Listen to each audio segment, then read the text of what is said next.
मालदीव चीन के चक्कर में कैसे फंस गया? क्या आपको पता है कि मालदीव पर चीन का कितना उधार है?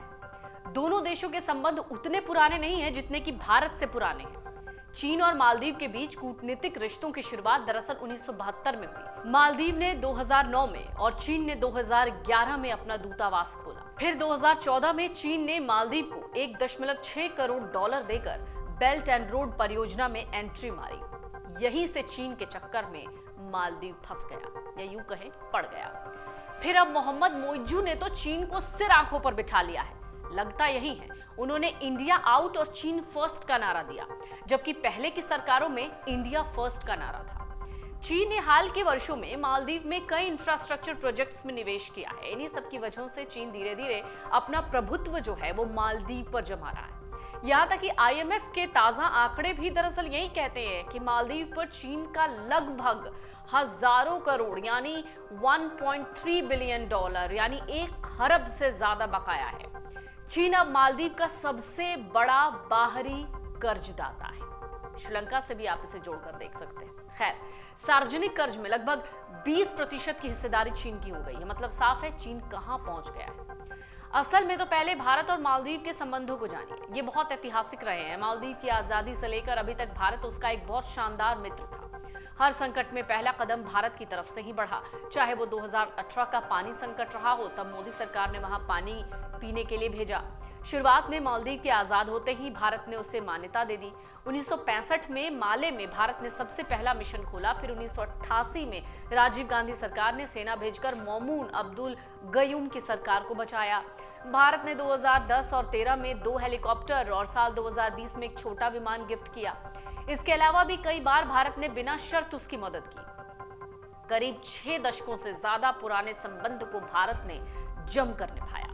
1988 का ऑपरेशन कैक्टस तो किसको याद नहीं होगा, जब रोनाल्ड रीगन से लेकर मार्गरेट थैचर तक पूरी दुनिया ने मालदीव को बचाने के लिए भारतीय सेना को सलाम भेजा था। खैर, विदेशी मामलों के जानकारों की माने तो लक्षद्वीप के बहाने मालदीव के मंत्री चीन को खुश करना चाहते हैं, क्योंकि चीन के कर्ज तले मालदीव जबरदस्त तरीके से दबा हुआ है। जानकारी के मुताबिक 2014 में चीन के राष्ट्रपति की यात्रा के दौरान चीन मालदीव का एक मैत्री पुल बनना शुरू हुआ, जबकि यही के तकरीबन 17 द्वीपों को पर्यटन के तौर पर विकसित करने के लिए करीब 400 अरब डॉलर का कर्ज भी चीन ने मालदीव को दिया और इन द्वीपों का अगले 50 साल के लिए पट्टा करवा लिया। दरअसल इस बात की जानकारी मालदीव के लोगों को बहुत बाद में हुई। विदेशी मामलों के जानकार लेफ्टिनेंट कर्नल विजय दहिया कहते हैं, चीन के राष्ट्रपति शी जिनपिंग ने 2014 में जब मालदीव में दौरा किया, उसके बाद से मालदीव की पूरी अर्थव्यवस्था एक तरीके से चीन के कब्जे में आ गई।